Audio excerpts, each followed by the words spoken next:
Hey there, Red Hunt listeners. Welcome back to another episode of heartwarming and jaw-dropping relationship stories, where I, Red, delve into the depths of Reddit to bring you the most captivating tales.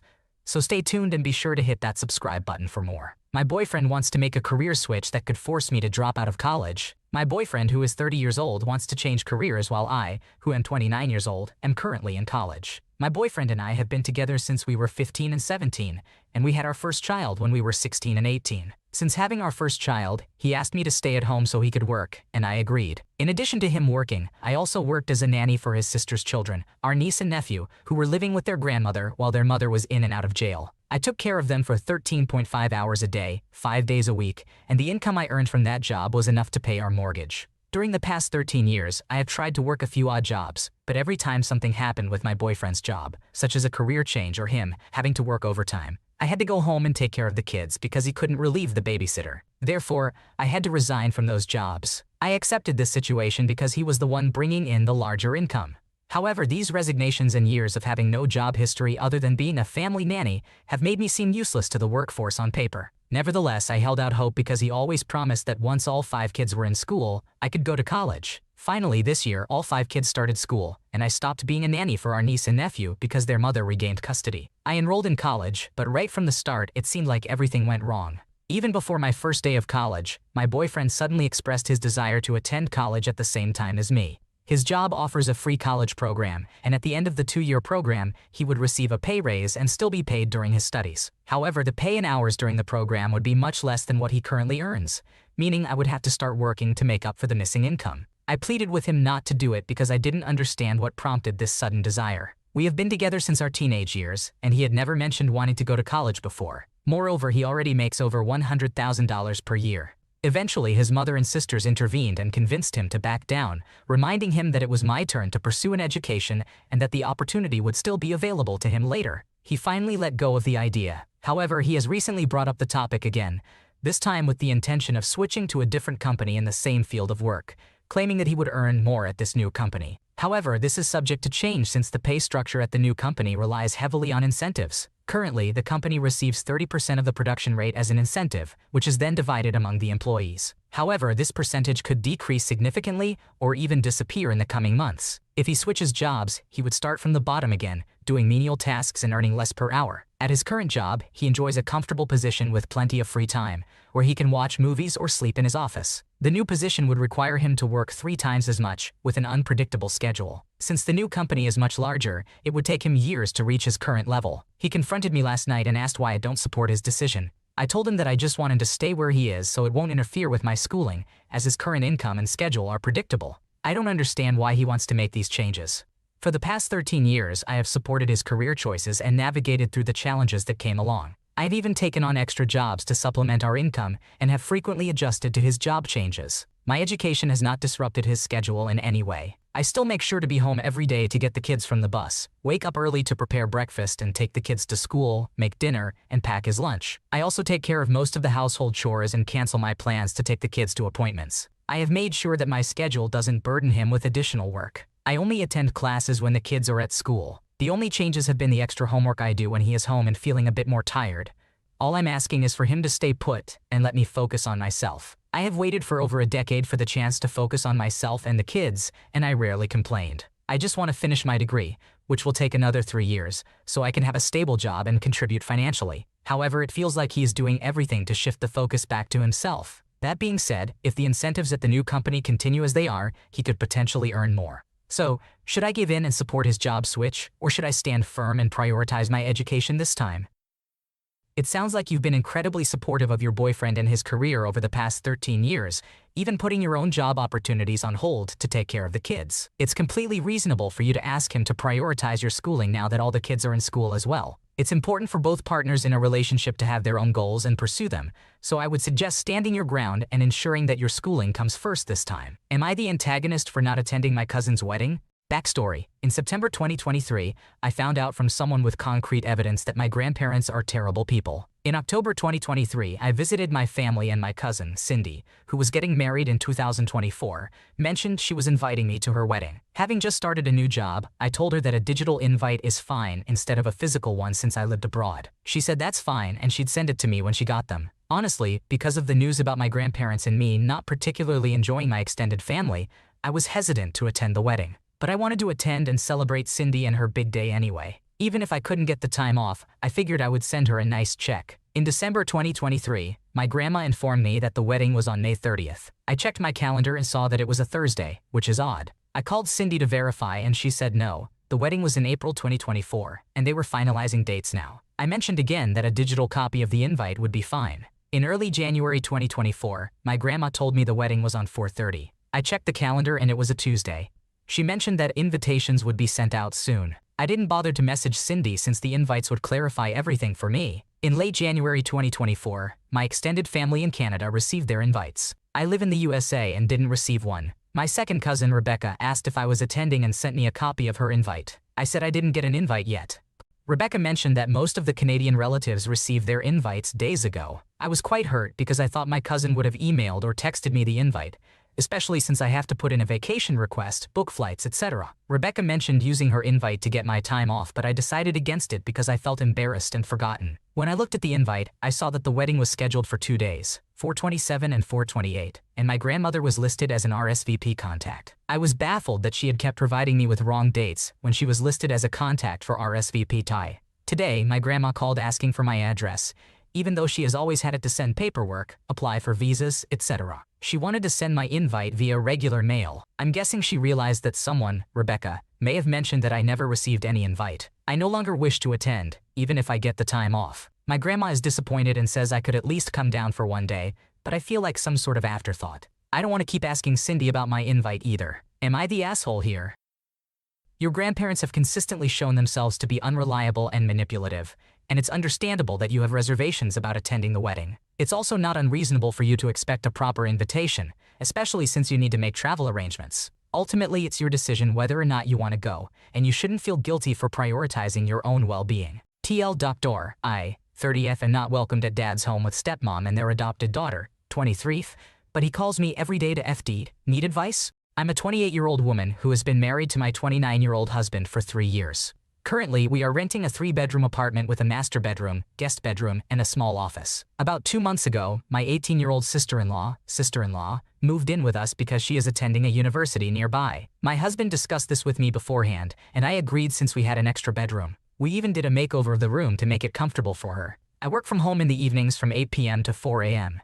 And after work, it has always been my routine to relax by watching 2 to 3 episodes of a TV show in the living room with a cup of hot chocolate. It helps me distress. However, last week my sister-in-law started sleeping on the couch in the living room. I asked her why she wasn't using her own bedroom and if there was anything bothering her, but she just said she found the couch more comfortable. So I decided to sell her bed frame and bought her a sofa bed similar to our couch. Although they're not identical, they are equally soft and cozy. I informed her about the changes I made in her bedroom, and she thanked me. I expected to be able to use the living room after work, but to my surprise, she continued sleeping on the couch. I started getting annoyed, but still tried to watch my show with the volume very low. During dinner the next day, my sister-in-law complained about not sleeping well. My husband asked her why she wasn't using her bedroom, and she gave the same answer about finding the couch more comfortable. Then I decided to move the TV to her bedroom so she could sleep peacefully in the living room while I watched my show. I thought that would resolve the issue, but it didn't. The following day after work, I went to her bedroom to watch my show and was shocked to find her sleeping there. I was extremely angry. Even though she was sleeping, I moved the TV back to the living room without caring about the noise. I was beyond pissed off. Apparently she told my husband about it, and he told me that it was a jerk move to move the TV back to the living room while she was sleeping. He suggested that I could have done it the next day when no one was sleeping. I didn't back down, and it led to an argument. I asked him to talk to his sister to find out what she really wanted because I can't be the one constantly adjusting, especially since it's my house. I suppose that hurt him. It became clear that she wanted her own TV in her room. My husband suggested buying her one to resolve the issue, but I refused to enable her bratty attitude. Once again, I was called a jerk for saying that. I vented to my mother about everything, and she said I overreacted and that I should be the more mature person in this situation. I asked her why she wasn't supporting me, and she said, because you are 28 and she's 18. So, am I the jerk? It's understandable that you're frustrated in this situation. You were accommodating by making changes to your sister-in-law's room and even moving the TV, but it's not fair for her to continuously invade your space, especially when you work late hours and need that time to distress. Your husband should have a conversation with her about boundaries and finding a solution that works for everyone. Am I the antagonist for not lending my brother my car after he crashed my last one? Last year, my younger brother crashed my car. Thankfully, no one was hurt. He was at fault, and the car was completely damaged. There was a nerve-wracking few weeks where it was unclear whether insurance would cover it, since they initially argued he should have been listed on my insurance. I successfully argued that he didn't frequently borrow the car, so thankfully they covered it. I was pretty calm about the whole thing, even though my insurance rates went up and my brother was at fault. Accidents happen, and he was very apologetic. However, now he's asking to borrow my car again. The first time he asked, I was a bit surprised. To be honest, if I crashed someone's car, I wouldn't ask to borrow their car again. I told him I needed the car and couldn't lend it to him. The next time he asked, I was honest and said I wasn't comfortable with it.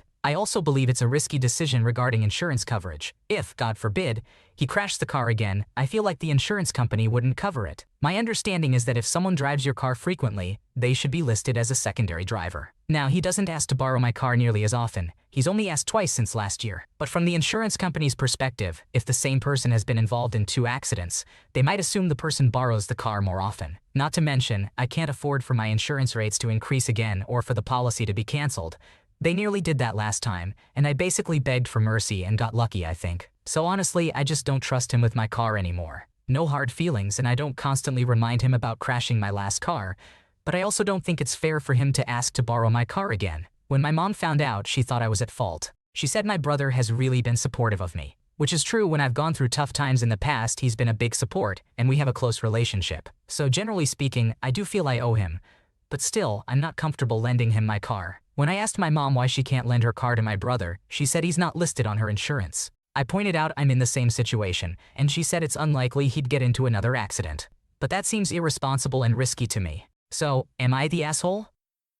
It's completely reasonable for you to not want to lend your car to your brother again, especially after he was at fault and your rates went up. Your concerns about insurance coverage are valid, and it's better to be safe than sorry. Your mom's change of heart shows that she understands your point of view, and it's good that she won't be lending him her car either. Am I the antagonist for grounding my son for his behavior on a field trip? My wife and I are both 32 years old. We have twin boys named Milo and Leverett, who are 11 years old. On Monday, Milo went on a field trip to the planetarium with his friends. He is very interested in science, particularly physics and astronomy. Leverett, on the other hand, finds science boring and it's his least favorite subject. When the permission slips for the field trip came out months ago, he expressed that he didn't want to go. We respected his decision and asked if there was something else he would prefer doing on that day. He said he would ask his friends for suggestions. One of Leverett's friends' moms suggested visiting a basketball museum in our state. It was a bit of a drive, but she and her husband were willing to take Leverett and his basketball teammates. So on Monday, Leverett and his friends went to the museum. The planetarium field trip was supervised by the teachers. When they returned to school in the evening, parents were required to pick up their kids. I went to pick up Milo, and his teacher asked to speak with me. She informed me that during the trip, Milo and his friends had made inappropriate comments. Milo mentioned what Leverett and his friends were doing and called them retarded for not going on the trip. They also made fun of Leverett for his skincare routine. Milo had taken a picture of the skincare products Leverett used and called him a derogatory term. Leverett recently started using skincare products because one of his friend's girlfriends told him that girls like boys with clear skin. We were initially hesitant about it due to articles we've seen about preteen skincare, but we didn't discourage him from using them out of fear that it would be seen as feminine. In the car, I talked to Milo about what happened, but he insisted he was just telling the truth and refused to apologize. When we got home, I told my wife about the incident, and she wanted to speak with me privately. After our conversation, we decided that Milo needed to write an apology letter, or else he would be grounded. He protested and accused us of being unfair. When the boys returned home this afternoon, we asked them about their day. Leverett mentioned that Milo and some other boys in his friend group were bragging about getting punished for speaking their minds. Milo still believes that the grounding is unfair and refuses to consider writing an apology letter. My wife consulted with a coworker who has an 11-year-old rebellious daughter for advice. The coworker suggested lifting the punishment, claiming that we were being too harsh and should let Milo express his thoughts freely. Am I the asshole in this situation? While it's important to encourage kids to express themselves, it's equally important to teach them respect and empathy. Milo's comments were hurtful and disrespectful towards his brother and his friends. As parents, it's our responsibility to address this behavior and teach our children the importance of apologizing and being considerate towards others. Am I the antagonist for not telling my husband to go to his sister's wedding even though I'm not invited? My husband, 26 years old, and I, 25 years old, have 3 children. Our oldest child is 7 years old, followed by a 4-year-old and a 10-month-old baby. My husband's sister, 30 years old, is the one getting married. We have a strained relationship with her as she always makes unnecessary comments. It's evident that she dislikes me greatly ever since the first time my then-boyfriend introduced us. When I became pregnant while still in school and my boyfriend had just started college, we required significant support from our families to get settled. For this reason, my sister-in-law believes that the decisions I made negatively affected her brother and their family's life because I chose not to have an abortion at that time. She has always been hostile, and we mostly only see each other at family gatherings. She doesn't visit or anything, which honestly is better for everyone. In the past, she caused problems by claiming that my husband was the favorite child, and she was the scapegoat. Furthermore, when I got pregnant, their parents basically adopted me and showered me with affection because of my relationship with my husband. Recently, she sent out invitations for her wedding. She sent an invitation to my husband that included his name and the names of our 3 children, but not mine. My husband confronted her about this, and she replied that I am not a pleasant person to be around, so I am not invited. He expressed his dissatisfaction with her response, highlighting how disrespectful it was considering I am his wife. They argued a bit through text, and my husband eventually informed her that he, along with the kids, will not be attending the wedding. She dismissed my husband's stance, attributing it to his immaturity. In an attempt to mediate, my in-laws got involved. However, she responded to them, expressing her lack of surprise that they were taking our side. This led to more arguments, and my in-laws ultimately decided not to attend the wedding due to her attitude. Immediately after, my sister-in-law started blaming me, claiming that this situation is entirely my fault because I should have just accepted that I wasn't invited and allowed my husband and children to go without me for a few hours. She also resorted to insults, calling me stupid, uneducated, spoiled, and accusing me of having a princess syndrome. I shared all of this with my husband and his parents. They informed other family members, resulting in many of them canceling their attendance as well. She continues to place the blame solely on me. While it is true that I didn't insist on my husband attending without me, which I admit, some consider me to be in the wrong for not preventing such a significant drama. However, I believe that she is generally unpleasant, and in this particular situation, she is at fault for expecting my husband to be okay with leaving me behind. Your sister-in-law sounds like a real piece of work. It's understandable why you and your husband aren't keen on going to her wedding after how she's treated you. It's even more ridiculous that she's blaming you for everything when it's clearly her own fault. Good on you and your family for standing up for yourselves and not letting her walk all over you. Thanks for watching. When you subscribe, make sure to hit the bell to turn on notifications so you never miss a video. To finish listening to all the stories, check out the playlist in the description.